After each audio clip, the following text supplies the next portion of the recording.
ఓం గం గణపతయే నమః. ఐం సరస్వత్యై నమః. శ్రీ గురుభ్యో నమః. హరి ఓం. వాగర్ధావివ సంపృక్తో వాగర్ధ ప్రతిపత్తయే జగతః పితరో వందే పార్వతీ పరమేశ్వరో. ఓం జ్ఞానానందమయం దేవం నిర్మలస్ఫటికాకృతిం ఆధారం సర్వవిద్యానాం శ్రీహయగ్రీవముపాస్మహే. ఓం ఆదిత్యాయ చ సోమాయ మంగళాయ బుధాయ చ గురుశుక్రశనిభ్యశ్చ రాహవే కేతవే నమో నమః. నవగ్రహ దేవతాయ నమః. వీక్షిస్తున్నటువంటి ప్రేక్షకులందరికీ కూడా శ్రీ పరాభవనామ సంవత్సర శుభాకాంక్షలు.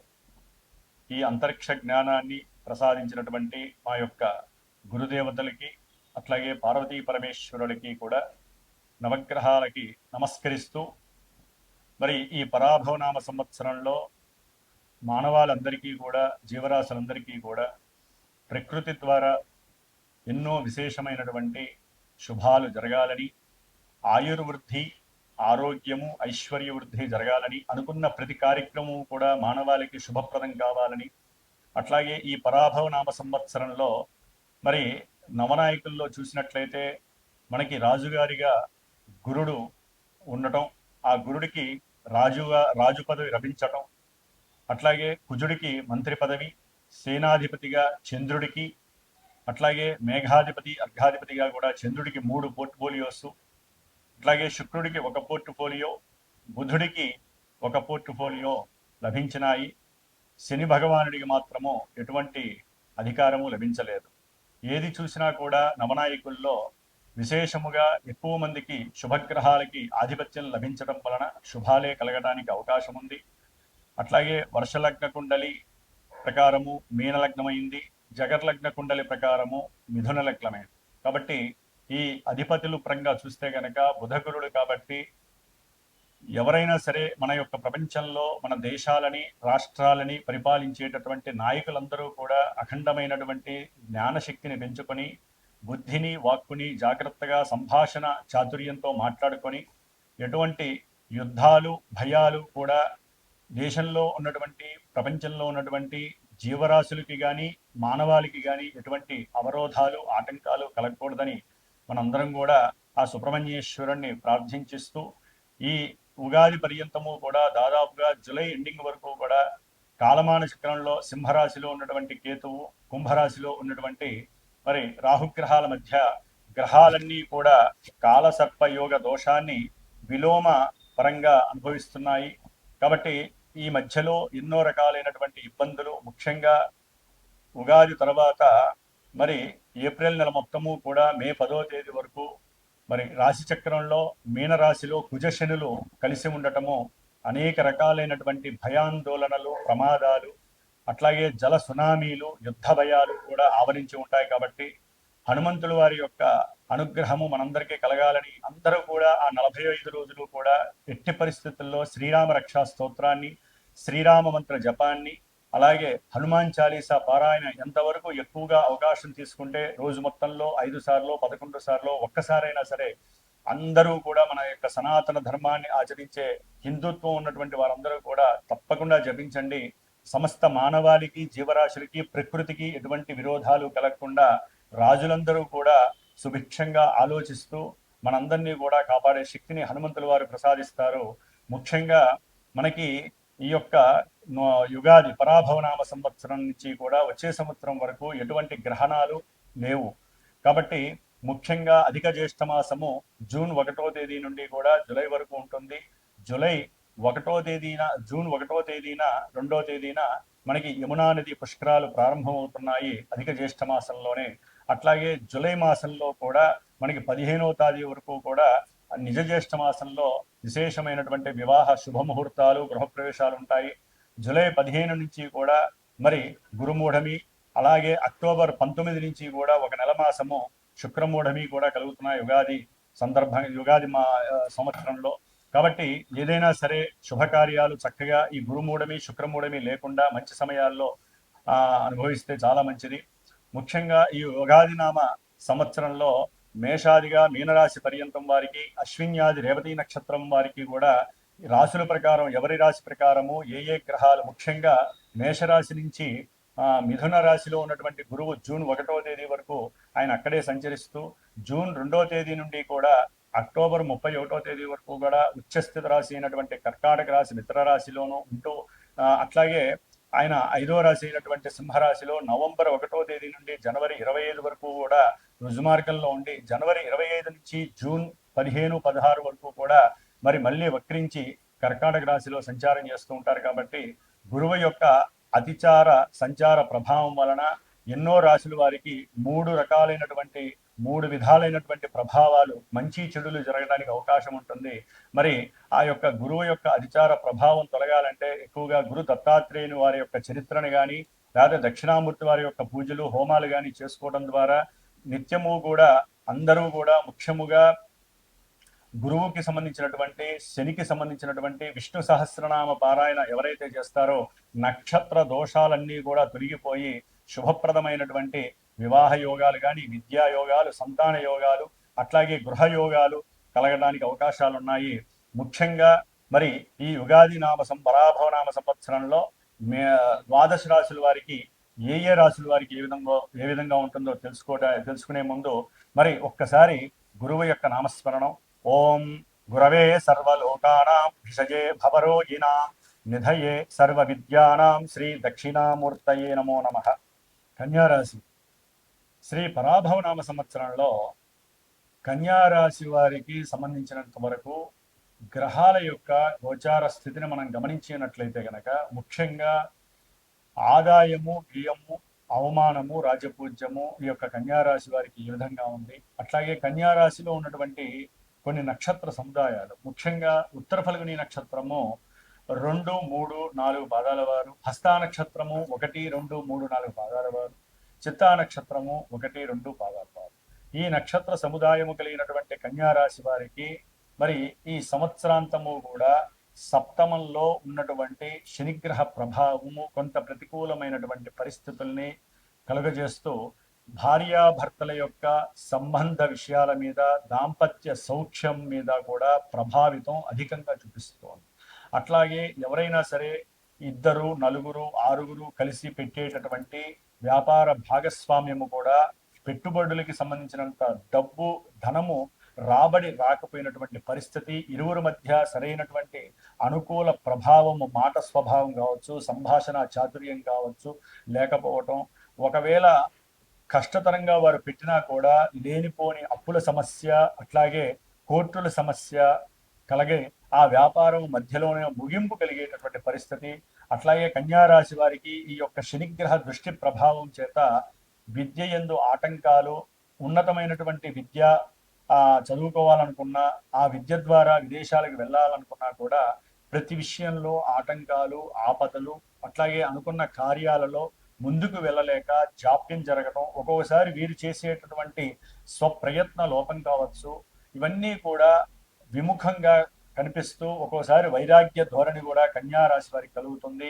అట్లాగే ఏదైనా గృహాన్ని ఉన్నతంగా కట్టుకోవాలనుకున్నా, ఉన్నటువంటి గృహాన్ని పడగొట్టి ఏదైనా గృహ నిర్మాణం చేయాలనుకున్నా, ఒక భూమిని కొనాలనుకున్నా కూడా ఈ శని యొక్క ప్రభావము అంత ఈజీగా, తొందరగా వారు అనుకున్న ప్రయత్నాలని సాధించలేని పరిస్థితిని కలుగజేస్తూ ఉంటుంది.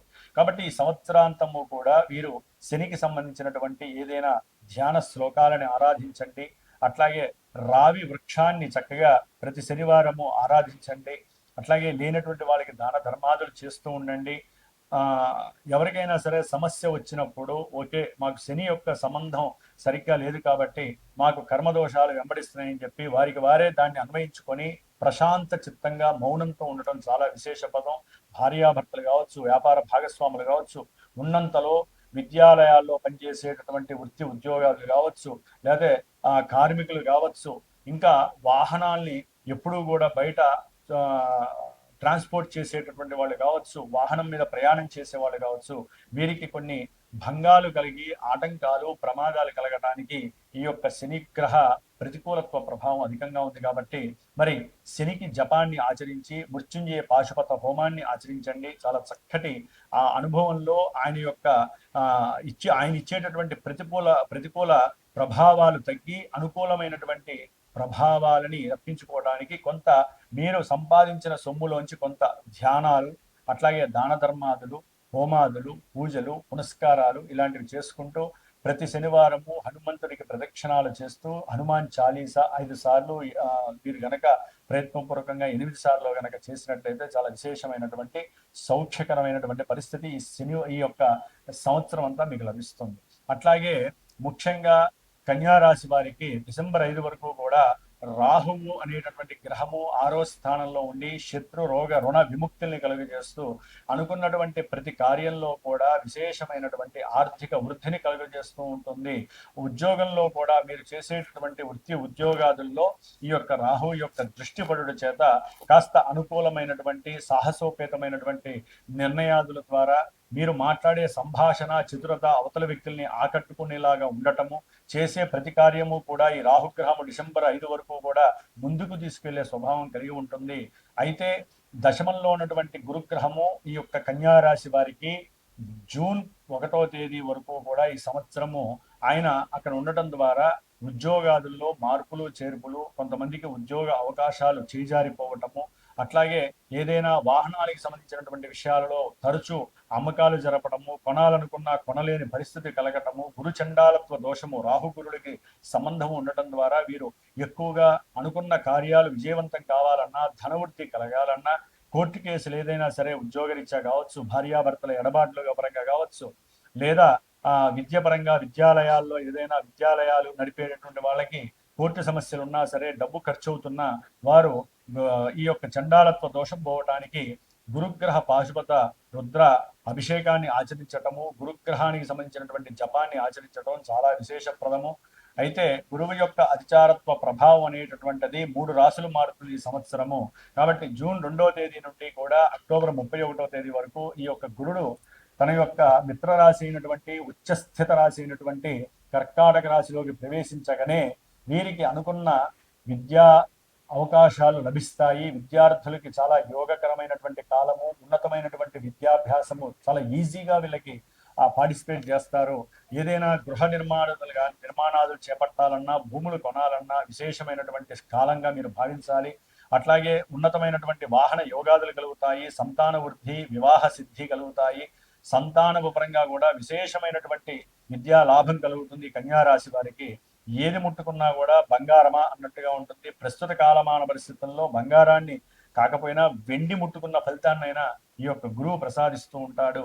చక్కటి ప్రయత్న కార్య సిద్ధిని కలుగజేస్తూ ఉంటాడు. విదేశాలలో చదువుకోవాలనే తపన ఉన్న వాళ్ళకి పాస్పోర్ట్స్లు, వీసాలు ఓకే చేసేటటువంటి అవకాశం కన్యారాశి వారికి అక్టోబర్ ఎండింగ్ వరకు జరిగే అవకాశం ఉంటుంది.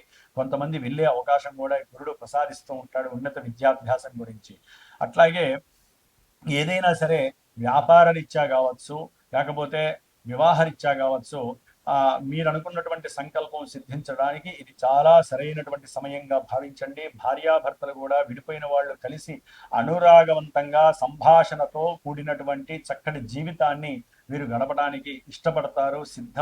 ఆ యొక్క సిద్ధి కలగడానికి గురుడు చక్కటి వరాన్ని ప్రసాదిస్తున్నాడు. అయితే కేతువు డిసెంబర్ 5 వరకు కూడా ఈ కన్యారాశి వారికి 12వ స్థానంలో ఉండటం ద్వారా విశేషమైనటువంటి ధన ఖర్చులు, ఉద్యోగాదులు ఎందు ప్రభుత్వ ఉద్యోగాదుల్లో పనిచేసినా, మామూలు ఉద్యోగాల్లో చేసినా, దూర ప్రయాణాలు చేసినా విశేషమైనటువంటి ఖర్చు అవుతూ ఉంటుంది.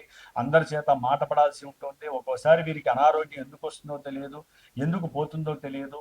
విపరీతమైనటువంటి నిరాశగా ఉంటారు, నిస్పృహలో ఉంటారు. ఎప్పుడూ కూడా ఏది చేద్దామన్నా కూడా ఏదో తెలియనటువంటి బద్ధకం ఆవహిస్తుంది.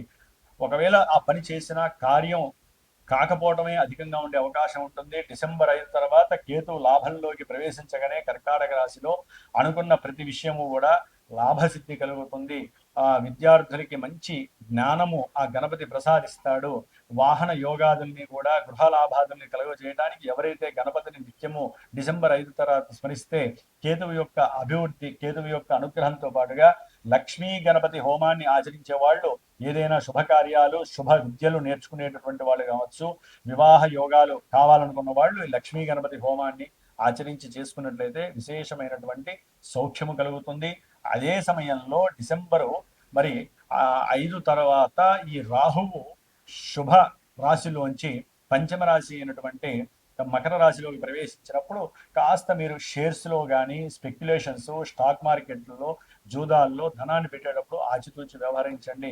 అవి లేనిపోని సమస్యల్ని మిమ్మల్ని సృష్టించే అవకాశం ఉంటుంది. భాగ్యహీనత్వాన్ని కలుగు చేస్తుంది. లాభాలు కాస్త నష్టాలయ్యే అవకాశం ఉంటుంది. కొంతమందికి జన్మజాతకంలోనూ ప్రజెంట్ ఇప్పుడు రాహువు అదే స్థానంలో ఉంటే సంతాన నష్టాలు కలుగుతాయి, సంతానపరమైనటువంటి అవయోగాలు కలుగుతాయి, సంతానము దుర్మార్గత్వంగా ప్రవర్తించటము, సంతానం యొక్క ఆలోచనలు కొంచెం విపరీత ధోరణిలో ఉండటము, వారికి కొంత దుర్లక్షణాలు కలగటము, లేదా వీరికి ఉన్నటువంటి ఏకాగ్రత శక్తి కోల్పోవటము, ఒక్కోసారి జాతకంలో యోగిస్తే అధికంగా ఉండి అవసరం లేనటువంటి డబ్బులు కూడా వచ్చి వీరికి చేరటము కూడా జరగటానికి రాహు ప్రసాదిస్తాడు. ప్రేమికులకి కొంచెము జాగ్రత్తగా గనక దైవారాధన చేసుకోవడం ద్వారా లేదా దుర్గాదేవిని ఆరాధించటము ద్వారా అవతల వ్యక్తులు ఇష్టపడి వివాహ యోగం కలగడానికి కూడా ఈ రాహుకేతువులు డిసెంబర్ 5 తర్వాత సహకరిస్తారు.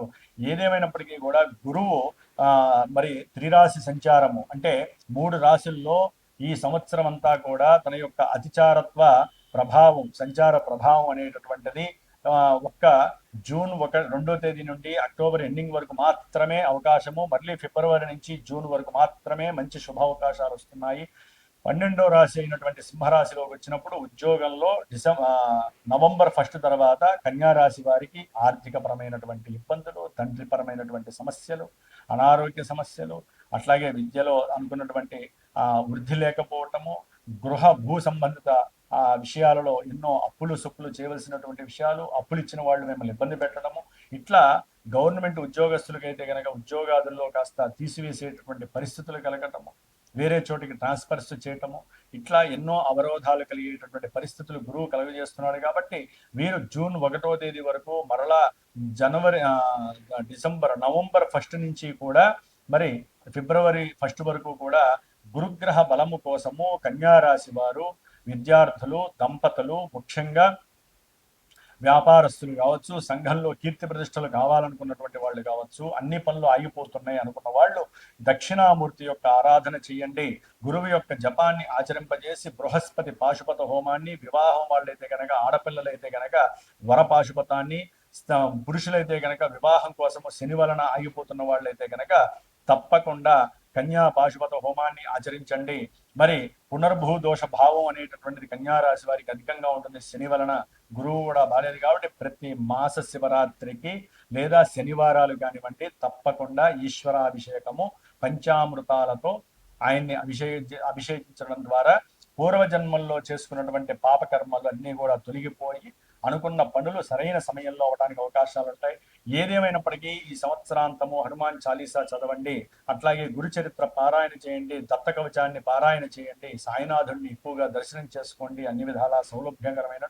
అట్లాగే డిసెంబర్ వరకు కూడా కేతువు యొక్క దుష్ట ప్రభావం కలగకుండా ఉండాలంటే గణపతికి ప్రదక్షిణాలు చేయండి, ఉండ్రాలు నివేదన చేయండి, గరికతో సహస్రనామార్చన చేయండి. కేతు నక్షత్రాలలో శుభం కలుగుతుంది. ఏదేమైనప్పటికీ గోచార ప్రభావం మనసు మీద మాత్రమే ప్రభావితం చూపిస్తుంది. ఎవరికైనా సరే జన్మించినప్పుడు వారికి ఒక లగ్నము ఏర్పడుతుంది సూర్యుని ద్వారా. ఆ లగ్నాన్ని అనుసరించి విద్య, వివాహము, ఉద్యోగము, దాంపత్య సుఖము, కళ్యాణము, సత్సంతానం ఎప్పుడు కలుగుతుంది, ఉద్యోగంలో భంగాలు ఉన్నాయి అది ఎప్పుడు తీరిపోతుంది, ఇలాంటి ఎన్నో విషయాలు మనిషి నిత్య జీవితంలో ఎన్నో విషయాలన్నీ కూడా మనకి లగ్నాన్ని అనుసరించి మాత్రమే మనకి దశలు, అంతర్దశలు, గోచారంలో ప్రభావితం సూర్యచంద్రుల ద్వారా తెలియజేస్తుంది. కాబట్టి మీరు ఎవరైనా సరే ఈ సంవత్సరం మీకు నచ్చినటువంటి గురువు ద్వారా తప్పకుండా ఈ యొక్క జాతక పర్యవేక్షణ చేయించుకొని ఈ సంవత్సరాంతము కూడా మీకు నడుస్తున్న దశలు, అంతర్దశలు అనుకూలంగా ఉన్నాయా, యోగ్యకరంగా ఉన్నాయా, ఏ ఇబ్బందులు కలుగజేస్తున్నాయి, ఏ శుభాలను కలుగజేస్తున్నాయో చక్కగా తెలుసుకోండి. దాని ద్వారా గోచారంలో కలిగే గ్రహాలని దానిని కూడా సంపుటీకరణం చేసి ఏ పూజ చేయటం ద్వారా చక్కటి ఫలితం కలుగుతుందో అది మాత్రమే ఆచరించండి. ఎందుకంటే ఇవన్నీ లేనటువంటి వాళ్ళు మరి మా పరిస్థితి ఏంటంటే వారి యొక్క ఎవరైనా గురువుకి మీరు ఫోన్ చేసిన సమయంలో ప్రశ్న జ్యోతిష్యం ద్వారా కూడా మీకు జరిగేటటువంటి ఈవెంట్స్, మీరు అనుకున్న కార్యాలు సఫలీకరిస్తాయా లేదా అనే విషయం కూడా ఆ రోజున ఆ క్షణంలో ఉన్నటువంటి గ్రహాలు చక్కగా తెలియజేస్తాయి ప్రశ్న జ్యోతిష్యం ద్వారా. కాబట్టి ప్రతి క్షణము గ్రహాలు మనల్ని మూడో కొండలాగా వీక్షిస్తూనే ఉంటాయి. కాబట్టి వాటిల్ని పరిపాలించే పరమేశ్వరుణ్ణి ధ్యానిస్తూ ఉండండి, పరమేశ్వరుణ్ణి స్తుతించండి, అందరినీ కూడా గోవుల్ని రక్షించండి, సమస్త జనులతో ఉన్నతమైనటువంటి వాక్కు ద్వారా సంభాషించండి. సర్వే జనా సుఖినో భవంతో, ధర్మో రక్షతి రక్షత, వృక్షో రక్షతి రక్షత, గో రక్షతి రక్షత అనుకుంటూ మన సనాతన ధర్మంలో ఉన్నటువంటి హిందువులందరూ కూడా చక్కగా మన యొక్క ధర్మాన్ని నిలబెట్టండి. ఎప్పుడూ కూడా యజ్ఞ యాగాదుల్ని జపతపాదుల్ని బ్రాహ్మణుల చేత ఎవరైతే చేయిస్తూ ఉంటారో గృహాలలో వాళ్ళకి సుఖశాంతులు లభిస్తాయని శాస్త్రవచనం. ఓం నమో దక్షిణామూర్తయే నమః. ఓం ఆంజనేయాయ నమః.